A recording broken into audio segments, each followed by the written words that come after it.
I want to thank everyone for coming on. This is the People's School for Marxist-Leninist Studies, May 9th. By the way, today is the victory over fascism, May 9th, in Europe, led by the socialist countries, the Soviet Union. And I want to remind everybody about that. This is the class on the history of the communist movement in the United States, specifically the history of the PSMLS, where we came out of, where we're going, and how we're different than other groups, other parties in the left. It's important to know who we are and why we are and our history. And tonight we're going to be discussing chronologically the period of the 70s, the late 70s, and the period of the 80s, hopefully up until 91. So I'm going to go review some of the earlier period in the 70s. Our history. So the old, we call it the old because they're still around, much smaller number, nowhere near as involved as they used to be. But the old CPUSA, which we have come out of, to this day, they're celebrating their 100th anniversary in Chicago. They started in 1919. During the 70s, the CPUSA had come out of the McCarthy period finally, as early as 1964, 65, 66. So much so that we were not around when the New Left was developed and gave birth to the New Left in this country. They called it New Left, N-E-W, Left. And they called the other groups, which were the original groups, they called them the Old Left, which at that time I followed that position, but I see how ridiculous that was. It should have been not the New Left and the Old Left, but the real left and the non-Marxist-Leninist left, which came up later on. Groups like Students for a Democratic Society, SDS, SNCC, Student Nonviolent Coordinating Committee, led by Stokely Carmichael. So the period of the 70s was a rebirth of the communist movement, so much so that at that time the old CP still had about 25,000 members, which is a lot. That doesn't mean they were cadre. Many of them were senior citizens, old-timers, who couldn't do too much activity anymore, but they were heavily involved in groups like National Council of American Soviet Friendship, groups like National Anti-Imperialist Movement with African Liberation, groups like the U.S. Peace Council was reborn in 76, the YCL, the Young Communist League, was reborn in 1975. Women for Racial Economic Equality was born during the 70s. So was Trade Unionists for Action and Democracy, TUAD, which put out a newspaper called Labor Today, and they were active in the trade union movement. They were also born in the 70s. So it was a rebirth. It was a period where new forces came to the Marxist-Leninist movement, people like Angela Davis and groups and people like that, all new forces. James Steele, most of them African-American, and very predominant in the area of San Francisco, in California, Oakland, that period. In Staten Island, we reformed a club where I live of 4 people. We haven't had a club here since the 50s, 1950s, the McCarthy period. So throughout the country, this was going on. It was also a time of growth with the Maoist movement. So you had the New Left, you had the regrowth of the CP, the Maoist movement, and also Trotskyite movement was strong, very strong in this country.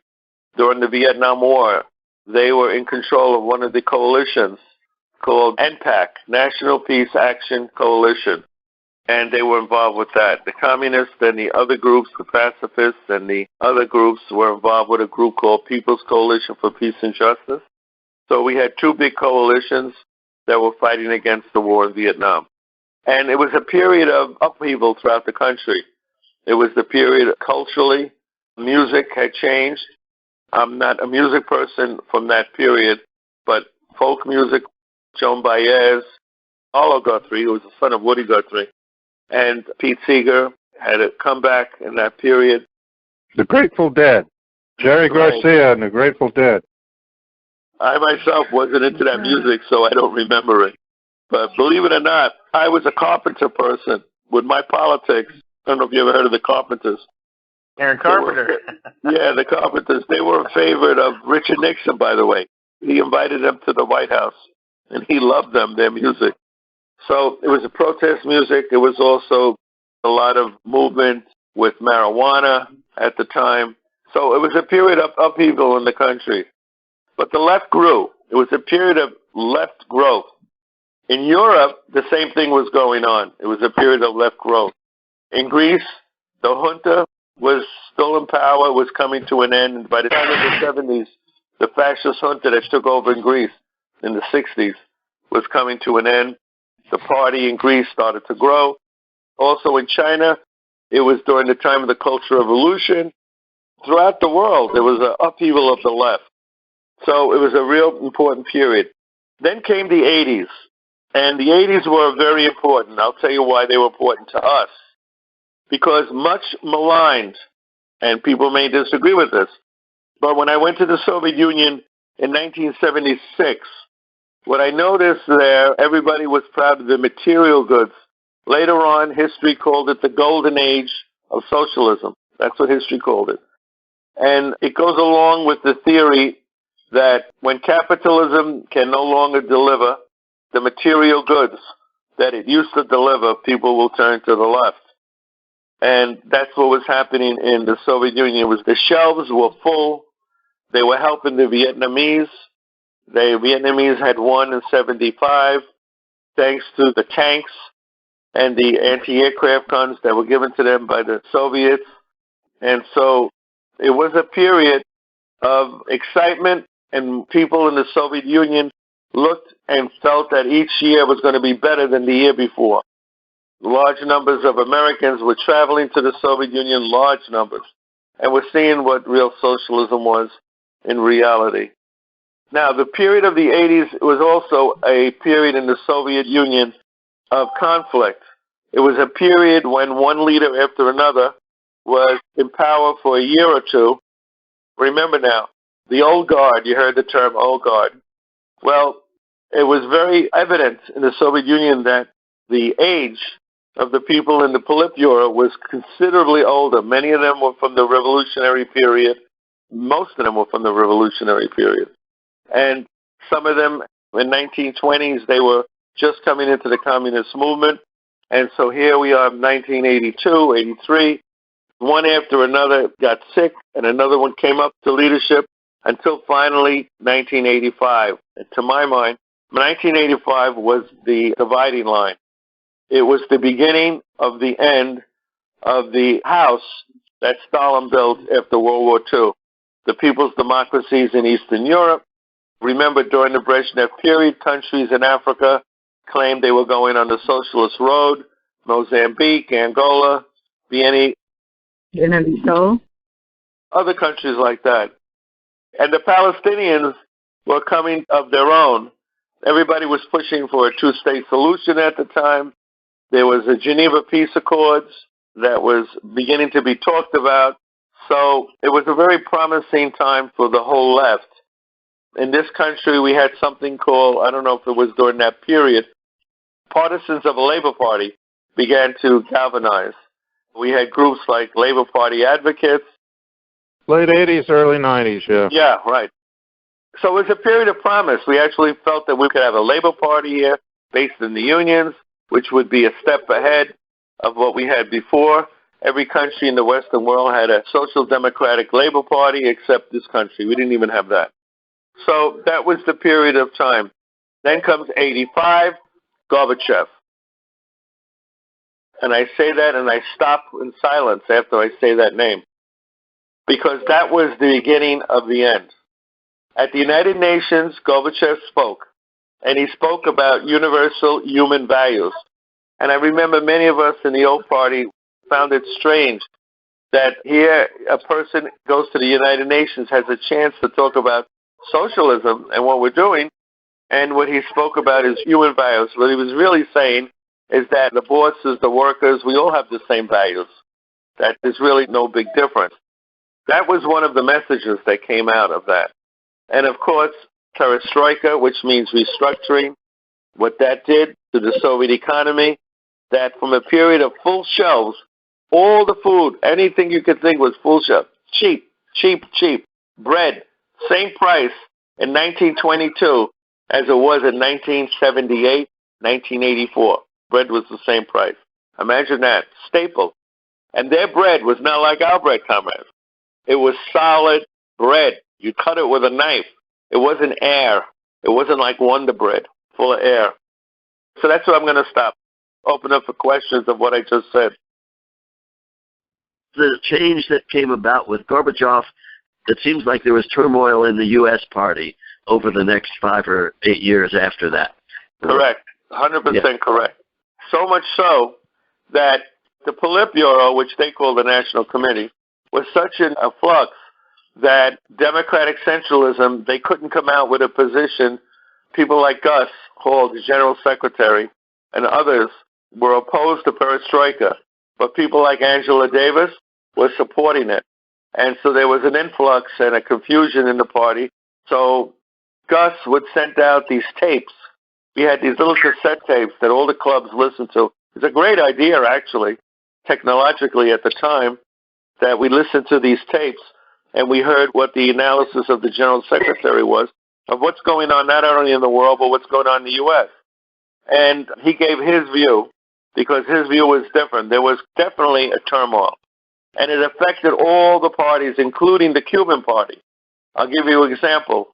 Cuba did not allow the Perestroika magazines that were published in the Soviet Union to come in. They felt they were so poisonous, so bad, that it was counter-revolutionary. East Germany, GDR, did not allow Perestroika magazines to come in to Berlin or Leipzig or Dresden, any of the cities. So yes, you're correct.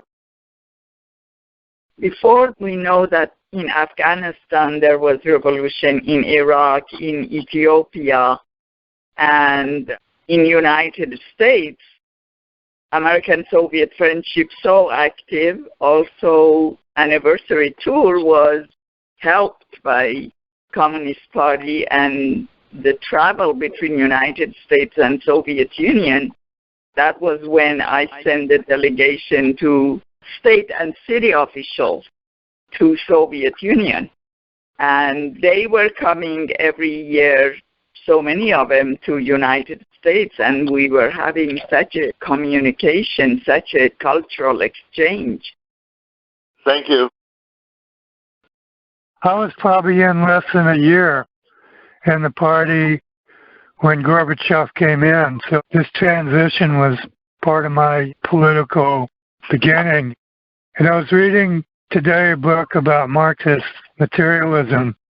And what I think of this era, too, the Gorbachev, is that they took some of the dialectics and even the historical materialism out of what the Soviet view was and what their aim was, and masqueraded a counter-revolution by saying that it was going to be more democracy and more socialism.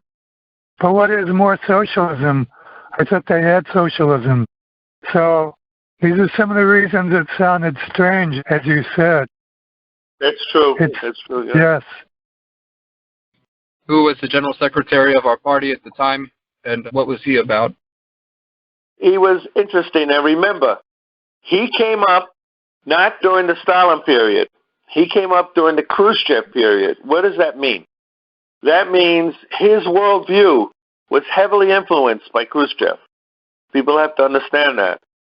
At the same time, his position on Stalin was interesting, because I remember we used to have these discussions. His position was that Stalin was neither good nor bad, that there were different aspects of him. And he had to have that view, because on one hand, you had the Khrushchev people talking about the negative elements that happened during the Stalin period, and you had those that were talking about positive elements. So he came through that position, and so that was him. Remember, to the end, he was never pro-Stalin. His position of Stalin was that there were good elements and bad elements, but that's it. In the United States Party, there were people that supported Perestroika? Yes. I want to understand why they would do that, because they were at the time, principled Marxists, and they probably should have known better. They should have. Correct. I was saying that while I was in the party. I was saying, what's going on? And I was told by old-timers, people like Joe Brandt, who was the editor of the Daily Worker when we had the Daily Worker. And he was also the editor of a magazine I worked with him on called Korea Focus, had to do with, reported on DPRK. It was pro-DPRK. And I remember him telling me I was walking on thin ice with my opposition to Perestroika. What he meant by that was the possibility of people like me being expelled, because what we saw so obviously others did not see. How did they push it? They were presenting Perestroika as an advancement of Lenin's building socialism, the so-called more democracy, more socialism, which Lenin talked about.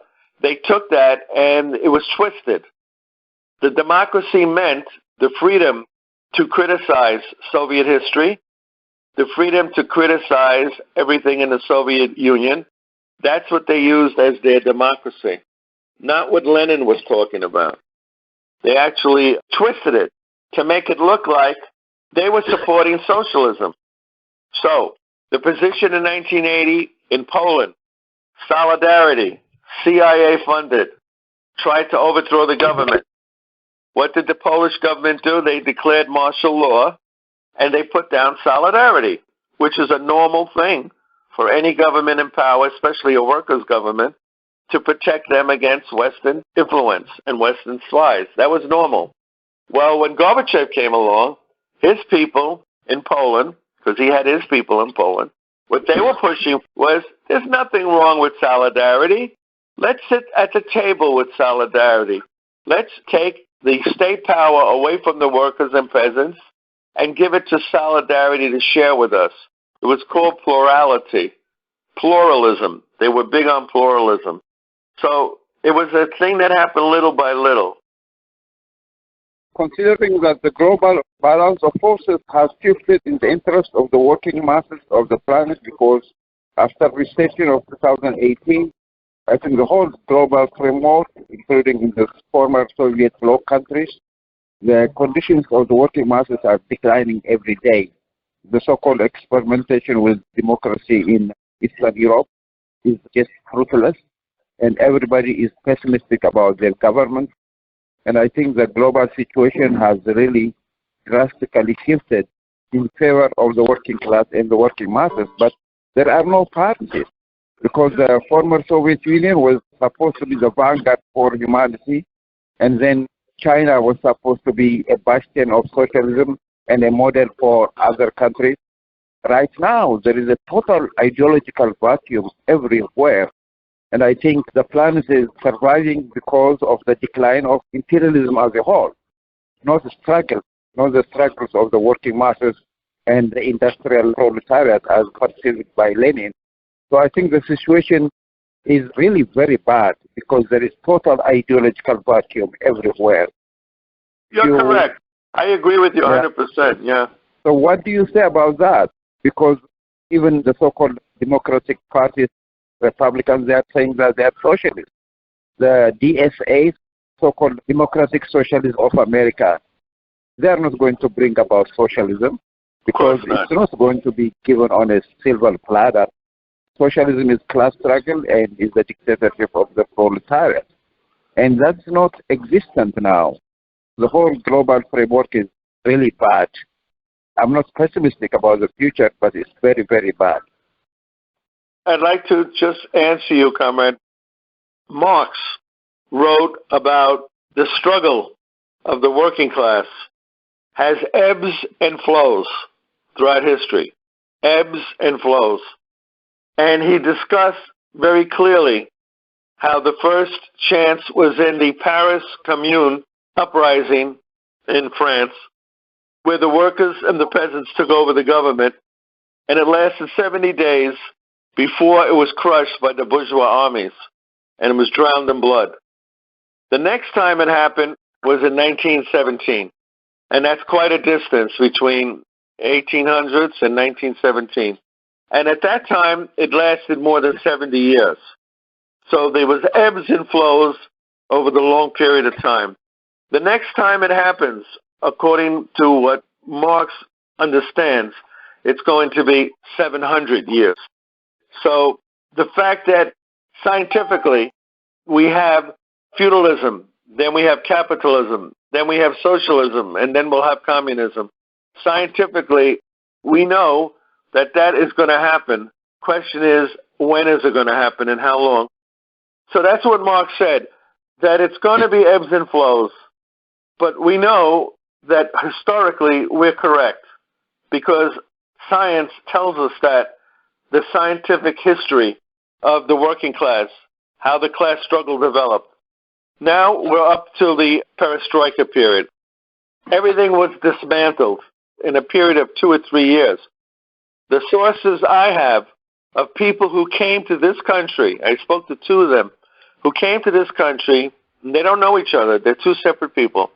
They said the shelves were empty, they were starving. And I asked them, well, what period is that? And they said, oh, about 88, 89. That's exactly my point, I tell them. You did not live in a socialist society 88 and 89. It was already changing so drastically that they were following capitalist modes of production. When you have one factory competing with another factory, and they're both making loaves of bread, and one sells it for 2 kopecks, another one sells it for 3. Each factory now was looking to outdo the next factory who was producing the same thing. Of course, that's contrary to centralized planning. When they had centralized planning, there was enough bread on all the shelves. Everybody admits that. But once Perestroika, which means restructuring, really took effect, it took a few years. By the time 88, 89 comes along, there was no food on the shelves. And this is common understanding. But my position is that that wasn't even socialism anymore. They already had changed the apparatus of how it functions. The other thing is that 90 comes along. The Soviet Union was now questioned. Each of the republics now had the opportunity to have their right wing, their bourgeoisie, who was still underground, remember that, were able to surface. So one republic would fight against another republic. And if you picked up the New York Times in 1989, this is what you would see constantly. Things were so bad that if you remember what happened in China during the so-called Tiananmen Square uprising, where they were parading with a Statue of Liberty made of paper mache. I don't know if any of the young people know about this. Paper mache Statue of Liberty. A lot of them are sons and daughters of party leaders. You'll see pictures of them with Nikon cameras. I saw so many of this, taking pictures, marching. People who are not communists, never experienced the hardships of working class. They were protesting because they wanted to be like the U.S. And guess who their hero was? Gorbachev. They had pictures and platforms of Gorbachev carrying signs in Tiananmen Square. There was also left formation of that. They were singing the International. But the left information was not the leading force of the Tiananmen uprising. It was the right wing of Chinese society and elements within the Chinese party that were basically right of center. When I say right wing, I don't mean fascist. I mean right wing in a socialist society is different than right wing in a capitalist society. So it was so bad that the Daily World, which was the organ of the Communist Party U.S.A, Barry Cohn, who I knew, was their editor. His mother and father were diehard communists. They led the teacher's tour that I had been on to the Soviet Union, and they were diehard communists. Their son, who was groomed to be an apparatchik in the CP apparatus, his ideology was so bad that we called them red diaper babies, comrade. That means their parents were communists and they're red diaper babies. That's what we call them. But they're not like their parents at all. Nothing like their parents, a lot of them. So Barry Cohn writes an editorial in the People's World in which he attacks the Chinese government for trying to defend itself in the Tiananmen Square and sides with the counter-revolutionaries. I call it rot. The political rot was already settled in a lot of CPs. The next thing I wanted to mention is the uprisings that started. Poland was the first country. Then came Hungary. Then came Czechoslovakia. One of the last countries was the GDR. The counter-revolution succeeded, aided by Gorbachev and his people. So when Gorbachev went to the Berlin 40th anniversary of the founding of the German Democratic Republic in Berlin, he's seen as kissing Erich Honecker on both sides. It reminded me, as I saw it, of the mafia. I'm Italian background, and one of the things the mafia does is before they kill you, comrades, they kiss you on both sides, hug you and kiss you, and then within the next week you're dead. And I hate to say it, but that's similar to what happened with Gorbachev. How did it affect what was going on? Well, I'll give you an example. The Japanese Communist Party, which already had started to become revisionist to the core that you can't believe, they went all the way to the right. To this day, they're the worst communist party in the world. The most right-wing communist party is the Japanese Communist Party. 1991, we had a convention in the United States of the CPUSA, and the Gorbachev people split at that convention. Could tell you about it. He was there. Maybe he should tell you a little bit about it, how nefarious they were, how they took property from the party, etc. And one of their leaders was Angela Davis. To this day, I can't stand her guts. I make no bones about it. I can't stand her. Angela Davis, that I supported when she was in prison, that we all supported, went around to buildings collecting money, shaking cans. I used to call it shake a can for Angela. And this is a person who the GDR and all the socialist countries helped when she was in prison. She turned their backs on them and supported the Perestroika crowd. And so there was a big split in 1991. The group that left was called the Committees of Correspondence, COC. Interesting in the name. They have evolved. Now they call themselves Committees of Correspondence for Democracy and Socialism, as if to say what we were calling for all these years in the communist movement. Our democracy wasn't real democracy. That's what they were trying to say. So they left, and at that point, the CP had to regroup. Gus was still the head of it. So as long as he was the head of it, things weren't that bad. In the year 2000, he died, and things went to hell after that. But I'm going to stop and open up for questions. When we went to the convention, the famous convention where the split took place and the Committees of Correspondence was formed, the Committees of Correspondence, the name comes from U.S. history. There were committees of correspondence between the revolutionaries that wrote to each other, like Ben Franklin and Tom Paine and Jefferson and all these people, John Adams. They all had these letters that they wrote back and forth, and so they call themselves the Committees of Correspondence. And you can read about that. There's an excellent trilogy of books by Dr. Aptheker, who was one of the ones that left the party with the COC. But his trilogy on early American history is very, very good. It's very thorough. Early years of the Republic, the colonial era, and there's one more that I'm missing. But altogether, he was the party's theoretician for a very long time.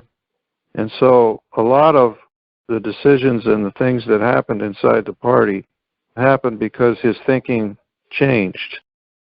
It changed because people felt that Gorbachev's Perestroika was the correct way to go. And what that shows us, what we can learn from this, is that our parties have to be ideologically strong. We have to be theoretically strong. And to do that, we have to be in communication with the other parties around the world. And what's been missing from the communist movement since the end of World War II is the Comintern, where all the parties were represented in one communist organization, which was started by Lenin. And since that time, that hasn't existed, and so different trends have come up. Before Perestroika, there was something called Eurocommunism, which was the parties in France and Spain and Italy. got together, and they developed an anti-Soviet kind of socialism that they were pursuing. And so that became a very popular thing in Europe. And that's probably got a lot more to do with Perestroika than we'd like to admit. But the point of making in all of this is that we have to study and we have to be sure that our ideology is strong so that we don't fall into these traps. Because these are traps set up by the enemy. And we have to be cognizant of that all the time. And so that's why we study. The struggle isn't over. There still is committees of correspondence. They still do put out a newspaper called Portside. They're still anti-communists. The party itself, the C.P.U.S.A, is still anti-communist. They don't like our group. They don't like what we're pursuing because we're pursuing the party of a new type. They don't agree with that philosophy. What was the ideological background of Gorbachev, and how did he arise to the position he rose to? Good question. Him and his wife, especially his wife, she got her PhD, listen to this, in Marxism-Leninism. My question is, what kind of courses did she take to come out with her and her husband writing a book? A couple of books, actually 2 of them. And one of them, she writes with her husband, and she says, we were never communist. We were always social democrats. That's what she says. Which makes me wonder, what kind of a degree did she get? Or what kind of paper was it worth it to call herself a Marxist-Leninist? Number 2, when he did his doctoral and his studies, his roommate was the economic minister for Alexander Dubček, Czechoslovakia, who in 1968, his government was pushing to withdraw Czechoslovakia from the Warsaw Pact. That was his open position. It wasn't hidden. And if you look at the map, Czechoslovakia was like a knife in the belly of the Soviet Union. So in 1968, he wanted to take them out, knowing fully well what happened with all these Warsaw Pact countries later on. What did 90% of them do? Join NATO. So I would not be surprised that Dubček people were pushing for joining NATO. But his economic minister, which was very similar to Perestroika, was roommates with Gorbachev. I felt that extremely interesting. So when you're roommates in a college, you share a lot of information, and I wouldn't be surprised if a lot of his information he got from Dubček from 1968.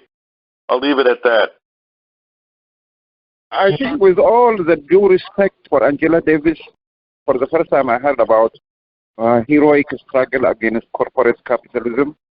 As a black woman, as a young woman, I respect her single-minded resistance to the biggest imperialist mafia on this planet. And I think I give her a lot of credit there. But in terms of being a strong Marxist-Leninist or being a committed woman to Marxism-Leninism, I really do not believe she qualifies for it. And for the most part, I really believe that she is a radical intellectual, academic, something like that. But I really do not believe that she was a committed Marxist-Leninist. Even when she ran to be the vice president in the Communist Party with Gas Hall, she may have had individual ambitions, but I don't think she has any serious commitment to Marxism-Leninism in the classic sense of the term, because she doesn't qualify for it. All right, thank you for that. And you're correct. She supported, I want to she also supported Arab Spring. Recently, I saw her in a documentary. Right. That's right. And she supported Arab Spring, which was a CIA-inspired and instigated movement against legitimate governments in Africa, including Libya. You're correct. I want to mention that her teacher, before she became active in the CP, her teacher was Herbert Marcuse. I remember him. Yes. Yeah, the German Herbert guy. Marcuse was not a Marxist-Leninist. He was anti-Soviet. Yes, he was anti-Soviet, and he was an independent Marxist, he called himself. And he was the father. He was the father of the New Left, of SDS. That's how I came in contact with him, through SDS. So you're correct, Comrade. You're definitely correct. I remember one of the first things that was passed through on the U.S.S.R. in Gorbachev's term was to lift the ECM blockade on Free Radio Europe, where they were jamming the radio frequencies that were trying to be blasted in ever since, what, the 50s? Yeah, 47, actually. To convince people to turn up against their own legitimate governments. And, of course, they still do this in Asia. The same organization exists in Asia, but in Europe, they're partially successful at their job, no thanks to what Gorbachev and his lackeys did in the USSR in the late 80s. Correct. Thank you. By the way, Radio Free Europe still exists. They have a website. Their line has not changed. You're talking about red diaper babies. They had Dr. Spock telling people how to raise their kids. Did the communists ever have a Dr. Spock? Anton Makarenko. Yeah. The Road to Life. Yes, Road to Life. Makarenko. And there's a book about raising children. There's a children's book. But does he get into real politics? You'll read it and you'll see. After the Civil War in Russia, you had all these orphans who were roaming the streets. Many of them were potential bandits and gangsters, and he set up schools for them. And he tells about what they needed, etc., etc. So I suggest everybody who's interested in the pedagogy of educating young people to look at that book. As a red diaper baby myself, I was raised on the Dr. Spock book, and so were all of the kids that I grew up around. They were all raised on that book. That's interesting. And he wasn't a communist, right? No, but it was very popular because it was anti-war. It was the philosophy. Right. The over philosophy was nonviolence and conflict resolution and teaching people how to solve problems without resorting to violence. That was the key to his whole thing. I was brought up under that, too. Many of us were brought up under that. My parents were not communists. They were anti-communists, but they were liberals. And I was brought up under Dr. Spock also. And years later, I was so happy to see him active in the anti-Vietnam War movement. He became one of the leaders, actually, of the anti-Vietnam War movement, Benjamin Spock. I believe one of them was Don't Let the Baby Cry. Is that correct? Something like that. Something like that. Don't let the baby cry in the cradle because it'll scar him for life. Something like that. So we got up to the year 1991 and the split in the Communist Party. Now, the split was very effective. In New York, where I lived, I was involved with the Teachers Caucus inside the United Federation of Teachers. We had 1,000 members, and there was 80,000 members of the UFT. Out of the 80,000, we had 1,000 dues-paying members of the Communist Party who were teachers in New York City. That may not seem like a lot, but it was a large number. And that 1,000 teachers led the caucus in the United Federation of Teachers, which was a non-communist caucus, but it was led by communists. And it was called the Teachers Action Caucus, TAC. And when we had the split in 91, out of the 1,000 teachers, 3 of them stayed in the CP, and I'm one of the 3. We stayed in the CP. The others left and either left politics or they joined COC. So that's how influential the party was. And we have people on the left who say, it doesn't matter how big you are. It matters if you have the correct line. And that is so not true. You could have the correct line, comrades, but if you're 3 people and no one is listening to you, who really cares if you have the correct line? The rest of that sentence should be, we need masses to follow the correct line. That's what we need. So numbers do count. And like a fish in the water, we should be flowing in an area where we be able to have contact with people. So this idea that I heard from the ultra-left, the Maoist groups, their CP is large, but they're irrelevant. This is what they said about us in the 70s and the 80s. That was so incorrect. We were involved with the trade union movement, the unions that came out against the war in Vietnam. There were a certain number of unions. They were all the unions that came from the left. I just found out recently that one of them was a member of the party. I don't know who told me this, but Whippensinger, who was a member of one of the big unions, the International Association of Machinists. That's right. I never knew he was a leader in the party. We just thought he was a liberal. Personal friends of George Myers. I've seen him speak several times. So we're up to the 90s. One thing led to another in the 90s, and the CP started to go downhill quickly. It didn't really recuperate. The group that was pro-Soviet eventually became anti-Soviet. That's the CP itself, led by Sam Webb and Bechtel. Bechtel told me face-to-face in 1994 in Staten Island when he came to visit our club. He said, "You, Angelo, are still working to help rebuild the Soviet Union." He says, "We're not doing that anymore. We left that. The young people today are born after that period. They don't even know what the Soviet Union was. So therefore, we're not going to discuss it." So I said to John Bechtel, who's now the leader of 23rd Street of that party, I asked him and says, "Well, can't we tell our membership this so that we will be clear on what we're doing?" We can't do that. Why?